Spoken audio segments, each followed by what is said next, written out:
Hello दोस्तों, hello my friends. आज gynae help series में हम बात करेंगे प्रेगनेंसी के शुरू के 3 महीनों के बारे में, जिनको हम फर्स्ट ट्राइमेस्टर ऑफ प्रेगनेंसी कहते हैं।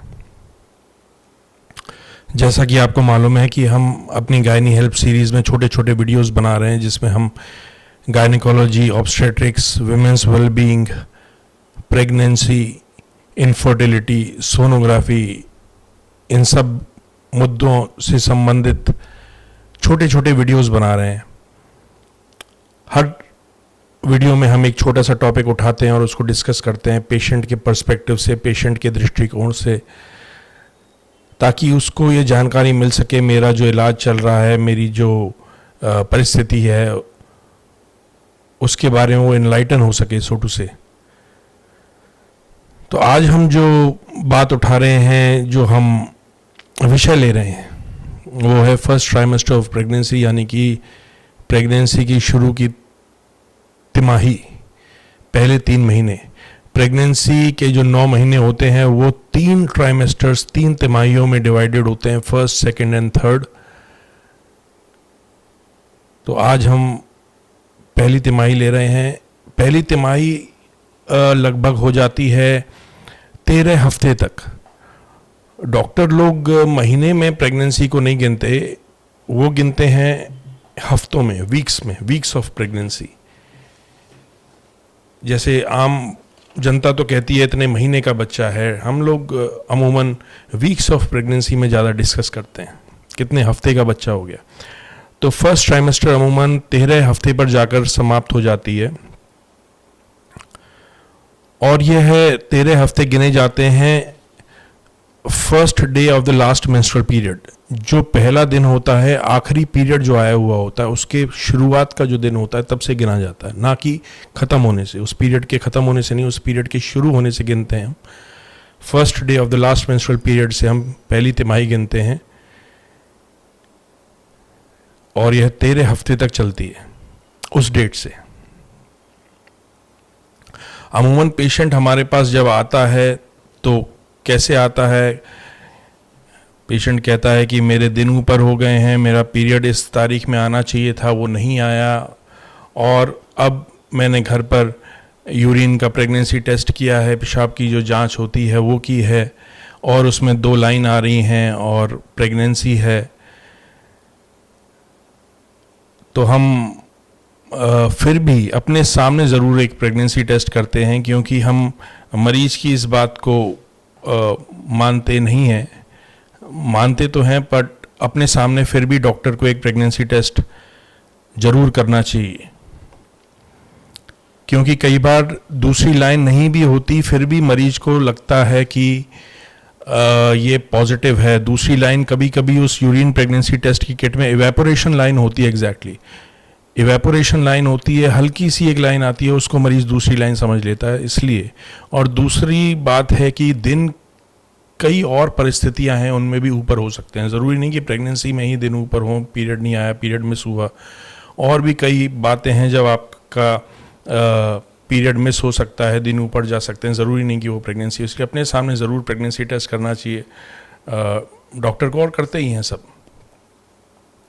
जो कॉमन कंप्लेंट्स जो इनकाउंटर होती हैं शुरू के 3 महीने, वो है कि पेड़ों में दर्द होना, या ब्लीडिंग की शिकायत, स्पॉटिंग की शिकायत, हल्की फुल्की ब्लीडिंग या धब्बे आना, उल्टी, नौशिया, उवाक आना, जो मरीज कहता है, वॉमिटिंग होना, वॉमिटिंग एंड नौशिया, एंड सबसे कॉमन इन सब में कहूँगा मैं वो है चक्कर, बेचैनी और घबराहट। ये सबसे कॉमन मेरे को शिकायतें लगती हैं, चक्कर, बेचैनी और घबराहट। ये स्टैंडर्ड सा लगता है मेरे को। इसकी कोई दवाई नहीं आती है, बट मरीज को समझाना पड़ता है कि ये प्रेगनेंसी के स्टैंडर्ड सिम्टम्स में से हैं, ये तो होगा ही, थोड़ा सा काउंसिल करना पड़ता है। तो ये मेन कंप्लेंट्स होती हैं। साथ ही साथ एपिगैस्ट्रिक पेन, थोड़े से सीने में जलन की भी शिकायत होती है, जो कि एसिडिटी का एक लक्षण हो सकता है। तो ये सब मुख्य कंप्लेंट्स होती हैं।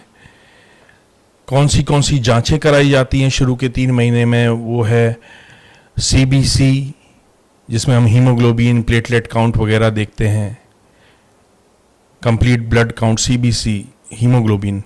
फिर ब्लड ग्रुप बहुत आवश्यक है यह पता करने के लिए कि पेशेंट का जो ब्लड ग्रुप है वो नेगेटिव तो नहीं है। अगर पेशेंट का ब्लड ग्रुप नेगेटिव है और उसके हस्बैंड का ब्लड ग्रुप पॉजिटिव है तो RH इनकम्पैटिबिलिटी वगैरह की संभावना हो जाती है। उसको हम कभी और डिटेल में डिस्कस करेंगे। उसके लिए हमें 6.5 महीने पर अलग से NTD वगैरह का इंजेक्शन लगाना पड़ता है। तो वो एक अलग पिक्चर है, परंतु हमें पहले से मालूम होना चाहिए कि ब्लड ग्रुप क्या है।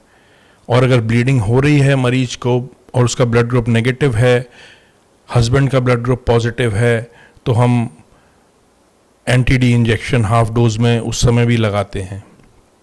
इसलिए ब्लड ग्रुप मालूम होना ज़रूरी है, रूल आउट करने के लिए कहीं नेगेटिव तो नहीं है। ये उसके पीछे लॉजिक है। VDRL करते हैं, हेपेटाइटिस C करते हैं, कॉमन जो इन्फेक्शंस हो सकते हैं उसको करते हैं। VDRL, hepatitis B, hepatitis C, HIV, फिर थायराइड का पैनल जिसमें TSH देखते हैं। TSH 2.5, 3.5 के आसपास हो, ज़्यादा बढ़िया है। And random blood sugar normal होनी चाहिए। तो ये सब हम जांचें कराते हैं। और सोनोग्राफी करते हैं। सोनोग्राफी 8 हफ्ते पे यानी कि 2 महीने जब कंप्लीट होने वाले होते हैं तब करते हैं, जिसको हम डेटिंग स्कैन कहते हैं, क्योंकि वो उस टाइम जो सोनोग्राफी होती है वो सबसे एक्यूरेट डेट बताती है। तो उसको हम डेटिंग स्कैन कहते हैं जब 2 महीने का बच्चा होता है। तो वो अवश्य होनी चाहिए। बच्चे की धड़कन 1.25 महीने के बच्चे में दिखनी शुरू हो जाती है। 1.25 महीने का बच्चे का मतलब है कि जब 20 दिन ऊपर हो, जब 7 वीक्स का बच्चा हो, तो बच्चे की धड़कन सोनोग्राफी में दिख जाती है। 8 वीक्स पर डेटिंग स्कैन हो जाए या कोई समस्या हो, कोई स्पॉटिंग वगैरह आई हो, तो ऐसा नहीं है कि फिर 2 महीने वेट करना है। फिर हम 7 वीक्स पर भी कर सकते हैं, 6 वीक्स पर भी कर सकते हैं, 1.5 महीने ऊपर हो तब कर सकते हैं। और 1.5 महीने पर अगर धड़कन नहीं दिख रही है तब हम पेशेंट को कहते हैं कि एक और बार आपको 7, 10, 15 दिन बाद आना होगा धड़कन देखने, चेक करने के लिए कि धड़कन है, कैसी चल रही है। दूसरी एक सोनोग्राफी होती है न्यूकल ट्रांसल्यूसेंसी की सोनोग्राफी, जो हम 11 से 14 हफ्ते के बीच में करते हैं, जिसमें हम बच्चे की जो गर्दन होती है उसके पीछे जो फ्लूइड है उसकी मात्रा उसको मेजर करते हैं। और अगर वो 3-3.5 मिलीमीटर से ज़्यादा होता है तो क्रोमोसोमल अबनॉर्मैलिटीज़ जैसे डाउन सिंड्रोम, जिसमें क्रोमोसोम नंबर 21 3 होती हैं, या एडवर्ड सिंड्रोम ट्राइसोमी 18 नंबर की क्रोमोसोम 3 होती हैं, तो ये सब क्रोमोसोमल अबनॉर्मैलिटीज़ की संभावना बढ़ जाती है अगर न्यूकल ट्रांसलूसेंसी ज़्यादा हो। तो ये 2 सोनोग्राफियाँ फर्स्ट ट्राइमेस्टर में हों तो बेटर है। फिर हम क्या क्या ट्रीटमेंट देते हैं। सबसे पहले तो फोलिक एसिड है, ज़रूरी ट्रीटमेंट है, शुरू के 3 महीने देना। प्लेन फोलिक एसिड दे सकते हैं, उसका एक्टिवेटेड फॉर्म है मिथाइल फोलेट, उसकी भी टैबलेट्स आती हैं, उसको दे सकते हैं।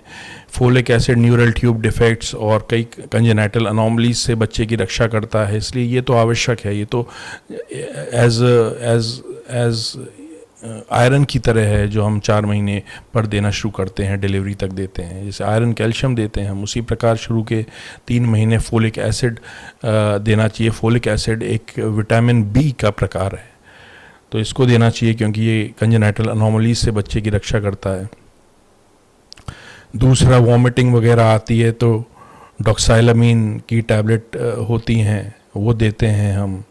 अगर पेन की शिकायत होती है तो प्रोजेस्ट्रॉन दे सकते हैं, आइसोक्सुप्रिन वगैरह दे सकते हैं, और इंजेक्शंस लगा सकते हैं अगर ब्लीडिंग स्पॉटिंग की शिकायत रही है तो, जैसे ह्यूमन कोरियोनिक गोनाडोट्रोपिन HCG या प्रोजेस्ट्रॉन इंजेक्शंस। पहले ऑयल बेस्ड आते थे, पेनफुल इंजेक्शंस होते थे, आजकल एक्वस बेस्ड आ गए हैं, पानी के बेस में आ गए हैं, अब उतने पेनफुल नहीं हैं। और ये सब दवाइयाँ हम देते हैं। बाकी तो यह है ट्रीटमेंट इंडिविजुअलाइज्ड होता है, हर डॉक्टर अपने हिसाब से देता है, पर मोटी मोटी कौन सी दवाई दी जाती हैं, दी जा सकती हैं, उनकी मैंने एक बस हल्की सी रूपरेखा दी है। मैं फिर से कहूँगा कि सेल्फ मेडिकेट कभी ना करिए, हमेशा स्पेशलिस्ट गायनेकोलॉजिस्ट डॉक्टर से जाकर मिलिए जब भी आपको प्रेगनेंसी हो। ये बस एक इन्फॉर्मेशन के लिए है।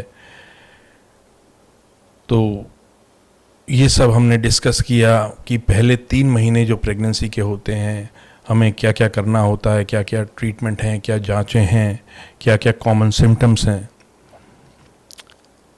कई पेशेंट समझते हैं कि ब्लीडिंग आ रही है, स्पॉटिंग आ रही है तो बच्चा ख़राब हो गया। ये मैं ज़रूर कहूँगा कि ऐसा नहीं है।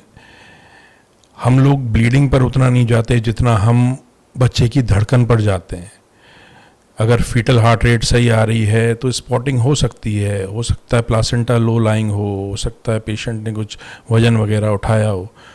तो अगर ऐसी कोई स्थिति है कि ब्लीडिंग या स्पॉटिंग हुई है तो सोनोग्राफी इसलिए डॉक्टर ज़रूर इंडिकेट करता है और करवानी भी चाहिए, ये देखने के लिए कि धड़कन कैसी है, धड़कन को वेरीफाई करना चाहिए, धड़कन चल रही है या नहीं।